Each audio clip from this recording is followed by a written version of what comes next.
Hello everyone, आज हम chapter number 8 की एक्सरसाइज 8.3 के जो बाकी बचे क्वेश्चंस वो कंप्लीट करने वाले हैं।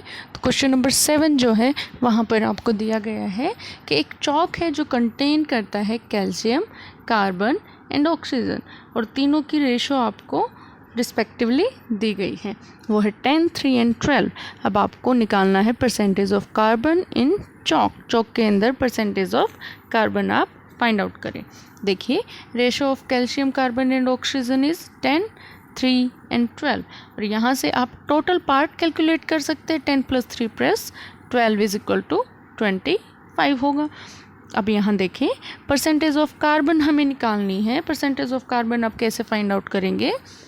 कार्बन के पार्ट को सिलेक्ट करें जो कि 3 है, उसको डिवाइड करें टोटल पार्ट से जो कि 25 है और मल्टीप्लाई बाय उसे 100 कर दें क्योंकि हमें परसेंटेज निकालना है। तो वो कितना आ जाएगा? 12%। यहाँ आप जानते हैं 25 से 100 को आप डिवाइड करेंगे तो 4 आएगा। 4 × 3 करके 12% आपके पास आ जाएगा। अब ये सेकेंड क्वेश्चन में क्या कहता है? सेकेंड पार्ट में, if a stick of chalk, अगर एक स्टिक ऑफ चॉक के अंदर कार्बन इज 3 ग्राम, कार्बन कितना है? 3 ग्राम है। What is the wait of the chalk stick? तो चॉक स्टिक का वेट क्या होगा? कार्बन कितना है? 3 ग्राम। अब यहाँ देखें, आपको क्या दिया गया है? चॉक स्टिक के अंदर 3 ग्राम कार्बन का वेट है, तो आपको चॉक स्टिक का वेट निकालना है और आपने यहाँ पर परसेंटेज ऑफ कार्बन को कैलकुलेट किया है। तो हम क्या करेंगे? Let weight of the stick be x gram. Weight of stick क्या दिया गया है? x ग्राम हम इमेजिन कर लेते हैं, लेट कर लेते हैं। अब यहाँ 12% ऑफ x आपको फाइंड आउट करना है। 12% ऑफ x क्या है? इक्वल टू 3 ग्राम है। 12% ऑफ x क्या है? 3 ग्राम। हमने क्या कहा है? कार्बन का परसेंटेज जो है वो यहाँ पर दिया गया है, कितना है? 3 ग्राम है। तो जो हमने कार्बन का परसेंटेज है वो किसका है? x का, टोटल का है। टोटल जो वेट है उसका 12% ही कार्बन है, तो हम क्या लिखेंगे? 12% of total weight is equal to 3, जो कि हमारे पास सेकंड पार्ट में गिवन है। अब यहाँ से जब 12% ऑफ x निकालेंगे तो वो क्या होगा? मल्टीप्लाई बाय x कर देंगे और 12 का परसेंटेज हटाकर डिवाइड बाय 100 कर देंगे। और जब आप ऐसा करेंगे तो इक्वल टू 3 है, तो यहाँ से आप x को क्या इजीली कैलकुलेट कर सकते हैं। और यहाँ x को कैलकुलेट करने के लिए आप 12/100 को राइट हैंड साइड में ले जाएंगे और वो क्या बन जाएगा? वो बनेगा 100/12। अब इनको जब आप सॉल्व करेंगे, 3 से 12 को कट कीजिएगा और जो आपका आ जाए वहाँ से 4 को कट कीजिएगा, तो आपका आंसर क्या होगा? 25 ग्राम आपका आंसर आ जाएगा। और ये 25 ग्राम क्या है? ये है वेट ऑफ चॉक स्टिक, जो कि हमने x इमेजिन किया था। अब यहाँ पर देखें, क्वेश्चन नंबर 8 में क्या कहा गया है? क्वेश्चन नंबर 8 में कहा गया है, Amina buys a book of ₹275। Amina ने एक बुक खरीदी जो कि 275 रुपये की आई। अब कहता है sells it at the loss of 15%, उसको बेच देती है 15% के लॉस पर, मतलब उसे नुकसान हो जाता है। अब आपको बताना है कि उसको how much does she sell it of. अब उसने उस बुक को कितने में बेचा, ये आपको बताना है। कॉस्ट प्राइस क्या है? 275 रुपीज़। उसने 275 रुपये में उसे खरीदा। लॉस परसेंट आपका 15% है, तो टोटल लॉस क्या होगा? टोटल लॉस जो आपका 15% हुआ है वो किसका एक पार्ट है? 15% पार्ट है आपके कॉस्ट प्राइस का। तो आप क्या करेंगे? लॉस को लिख सकते हैं 15% ऑफ टोटल कॉस्ट प्राइस क्या है? 275। 15% ऑफ 275 हम लिख देंगे। अब यहाँ कॉस्ट प्राइस निकालिए। कॉस्ट प्राइस हमें निकालना है, हमें सेलिंग प्राइस निकालना है। और सेलिंग प्राइस का आपका फॉर्मूला क्या होता है कि कॉस्ट प्राइस में से लॉस को आप माइनस कर दीजिए। तो कॉस्ट प्राइस क्या है आपका? 275, इसमें से माइनस कर दे क्या? लॉस। और वो लॉस कितना हुआ है? ये आपका 15% ऑफ 275 है, तो हम वही कर देंगे 15/100, परसेंटेज हटा दिया, ऑफ की जगह मल्टीप्लाई और 275। अब यहाँ से ये सेलिंग प्राइस निकल जाएगा। अब यहाँ इसको आप कैलकुलेट करेंगे तो आपके पास आएगा 4125 अपॉन 100 और उससे 275 में से माइनस करेंगे। जब आप इसे एलसीएम करके निकालेंगे या फिर यहाँ डेसिमल लगा करके निकालेंगे तो आपका आंसर आएगा 233.75 रुपीज़। तो ये आपका आंसर यहाँ आ जाएगा, जिसमें अमीना ने उस बुक को सेल किया, उसे 15% का लॉस होगा। आफ्टर दैट क्वेश्चन नंबर 9 क्या कहता है, समझ लीजिए। क्वेश्चन नंबर 9 में आपको क्या कहा गया है, यहाँ बोला गया है find the amount to be paid at the end of 3 years in each case. आपको अमाउंट निकालना है जो कि पे करना पड़ेगा at the end of 3 years, 3 साल के एंड में आपको कितना अमाउंट पे करना पड़ेगा। जब आपको प्रिंसिपल क्या दिया गया है, प्रिंसिपल इज ₹1200 या फिर 1200 आपको दिया है एट 12% पर एन्यूम। PA यहाँ पर क्या है, पर एन्यूम है, और पर एन्यूम मतलब पर हर एक साल आपकी क्या परसेंटेज इंक्रीज होगी, पर एन्यूम आपका यहाँ पर है। तो देखें, और सेकंड में क्या दिया गया है, जब प्रिंसिपल 7500 हो और PA क्या हो 5% हो। तो आइए देखते हैं। फर्स्ट केस के अंदर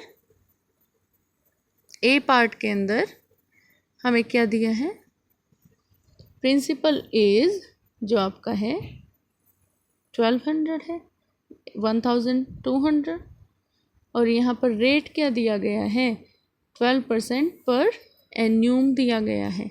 हर साल 12% बढ़ जाएगा आपका पैसा, यानी कि ये जो अमाउंट है आपका वो हर साल 12% बढ़ जाएगा। तो यहाँ पर टाइम क्या है 3 years। 3 years के एंड में हमें क्या पे करना है वो हमें बताना है। यहाँ पर SI हम निकाल लेंगे। SI हमारा क्या हो जाएगा P into R into T. P into R into T मतलब principal into rate into time. ये हम क्या कैलकुलेट कर रहे हैं, SI मतलब सिंपल इंटरेस्ट जो हमारा 3 साल में लगेगा। हम क्या करेंगे, टोटल प्रिंसिपल को लिखेंगे और मल्टीप्लाई बाय रेट कर देंगे और मल्टीप्लाई बाय टाइम, क्योंकि वो 3 साल हो रहा है। अगर यहाँ पर हम टाइम नहीं लिखेंगे तो वो 1 year का निकल जाएगा, लेकिन हमें निकालना 3 years का है। तो डिवाइड बाय क्या कर देंगे 100 कर देंगे। क्यों हम करेंगे 100, क्योंकि रेट तो हमेशा परसेंटेज में होता है। तो यहाँ देखिए प्रिंसिपल लिख दिया, फिर आपका रेट लिख दिया और आपका टाइम लिख दिया और डिवाइड बाय 100 किया। जब हम इसको सॉल्व करेंगे तो ये ₹432 आएगा। अब ये हमारा क्या आ गया, सिंपल इंटरेस्ट यानी कि SI। लेकिन हमें निकालना क्या है, अमाउंट जो हमें लास्ट में पे करना है। लास्ट में अमाउंट जो पे करेंगे वो क्या होगा, वो होगा प्रिंसिपल और प्लस में जो आपने सिंपल इंटरेस्ट निकाल दिया। अब आप वही कर दीजिए, amount is equal to principal plus simple interest. वो आया आपका 1200 प्लस 432 रुपीज़, और आंसर कितना हो जाएगा 1632 रुपीज़। सेकेंड पार्ट में देखिए क्या कहा गया है। सेकेंड पार्ट सेज प्रिंसिपल आपको गिवन है, वो है 7500 और रेट क्या है आपका, रेट है 5% पर एन्यूम। अब यहाँ पर वही आपका 3 years है टाइम, और यहाँ पर आप क्या निकालेंगे, सिंपल इंटरेस्ट पहले कैलकुलेट करेंगे। इसका फॉर्मूला आपके पास ये रहा, और यहाँ से आप प्रिंसिपल लिखे P की जगह 7500 मल्टीप्लाई रेट 5% और 3 आपका ईयर्स है। तो टाइम ड्यूरेशन आपका क्या हुआ 3 years और डिवाइड बाय 100, क्योंकि आपका रेट परसेंटेज में है।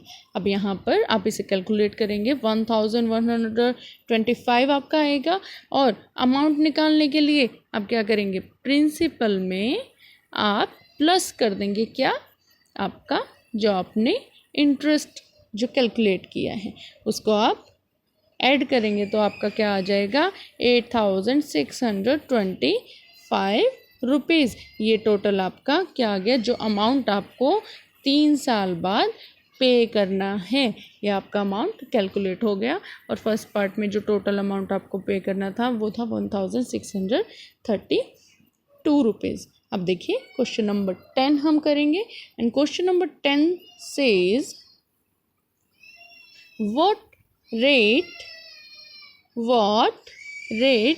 gives ₹280 as interest.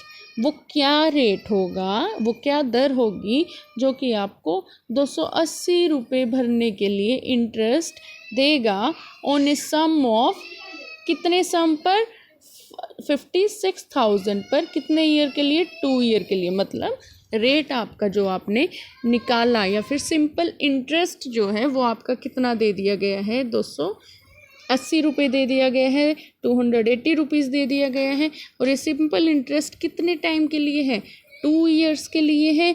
और आपको सम जो देना पड़ेगा 2 साल के बाद, यानी कि टोटल अमाउंट जो आपको देना पड़ेगा वो कितना देना पड़ेगा, ₹56,000। यहाँ से आपको निकालना क्या है कि रेट क्या है परसेंटेज में, वो निकाल दीजिए। तो इसका आपके पास एक फॉर्मूला है SI। यहाँ से आप क्या निकाल सकते हैं, रेट निकाल सकते हैं। क्यों? क्योंकि यहाँ पर प्रिंसिपल हमें गिवन है, टाइम हमें गिवन है और सिंपल इंटरेस्ट हमें गिवन है। तो हम इन्हें इस फॉर्मूला में पुट करेंगे। सिंपल इंटरेस्ट 280 है और प्रिंसिपल हमारा 56,000 है। रेट हमें निकालना है तो हम इसे R लिखेंगे और यहाँ पर टाइम है 2 ईयर्स और डिवाइड बाय 100 तो है ही। अब यहाँ पर रेट क्या हो जाएगा, आप इसे कैलकुलेट कर सकते हैं। R को आप इस तरफ ले जाएं लेफ़्ट हैंड साइड में, और जो आपके लेफ़्ट हैंड साइड में 280 दिया गया है उसे हम राइट हैंड साइड में लें। तो यहाँ क्या हो जाएगा, यहाँ पर 280 या फिर अब बाकी सबको जो हमारे पास न्यूमेरिक वैल्यू है यहाँ लेफ़्ट हैंड साइड में ले आइए। तो यहाँ पर ये क्या बन जाएगा, R is equal to 280 divide by, ये हमारा 100 के 2 ज़ीरोज़ कट हो गई हैं। यहाँ पर ये क्या है 560 और मल्टीप्लाई 2 हमारा हो जाएगा और इसे सॉल्व करने के बाद 0.25 आएगा जो कि आपका रेट है। 0.25% gives ₹280 as interest on the given sum. तो ये हमारा टोटल इंटरेस्ट आपका आ जाएगा, रेट आ जाएगा, सॉरी इंटरेस्ट आपको टोटल गिवन था, आपका रेट निकल गया जो कि 2 साल के लिए आपका लगेगा टोटल अमाउंट पर और जो पे किया जाएगा आफ्टर 2 ईयर्स। अब यहाँ पर क्वेश्चन नंबर 11 हम करेंगे। क्वेश्चन नंबर 11 में क्या कहा गया है देखें। Question number 11 says if Meena gives an interest of ₹45 for 1 year. अगर मीना इंटरेस्ट देती है 45 रुपीज़ 1 ईयर में जो कि 9% रेट पर है, तो what is the sum C has borrowed. तो आपको बताना है उसने कितना पैसा लिया, मतलब प्रिंसिपल कितना है। जो पैसा लिया जाता है वो क्या होता है, प्रिंसिपल। मेन अमाउंट जो हम देते हैं या लेते हैं वो होता है प्रिंसिपल। तो यहाँ पर आपको बाकी सब चीज़ें दी हैं और हमें पी कैलकुलेट करना है। यही फॉर्मूला लगेगा सिंपल इंटरेस्ट का। ये सिंपल इंटरेस्ट हमें क्या गिवन है, जो दिया है, पे किया है 9% पर एन्यूम है, वो क्या है 45 रुपीज़। और आपके पास जो प्रिंसिपल है वो कैलकुलेट करना है हमें। अब उसके बाद रेट क्या है 9% है, तो हमने 9% लिख लिया और मल्टीप्लाई बाय टाइम क्या गिवन है यहाँ पर एन्यूम 1 ईयर आपको गिवन है, तो 1 ईयर हमने यहाँ पर लिख लिया। अब यहाँ पर इसे हम सॉल्व करेंगे और सॉल्व करेंगे, पी को एक साइड में ले जाइए, बाकी सब एक साइड में, लेफ्ट हैंड साइड और राइट हैंड साइड में लेकर जाएं। ये हमारा 45 मल्टीप्लाई 100/9 होगा। जब ये आ गया तो यहाँ पर क्या होगा, ₹500 आपका सॉल्व होके आंसर आएगा। तो इसका मतलब उसने कितने रुपए लिए, 500 रुपये लिए। और उसको पे कितना करना पड़ेगा, पे उसको टोटल अमाउंट करना पड़ेगा 500 प्लस जो आपका ₹45 इंटरेस्ट लगेगा 1 साल में, तो 545 रुपीज़ उसे क्या करना पड़ेगा, पे करना पड़ेगा। तो यहाँ आपके सभी क्वेश्चन 8.3 के सॉल्व हो जाते हैं। आप अपनी एनसीईआरटी बुक की हेल्प लें, अपने जो आपके फॉर्मूलाज हैं उनको अच्छे से लर्न करें और इन्हें प्रैक्टिस करें ताकि आपको अच्छे से ये आ जाए। So like, share and subscribe. Thank you.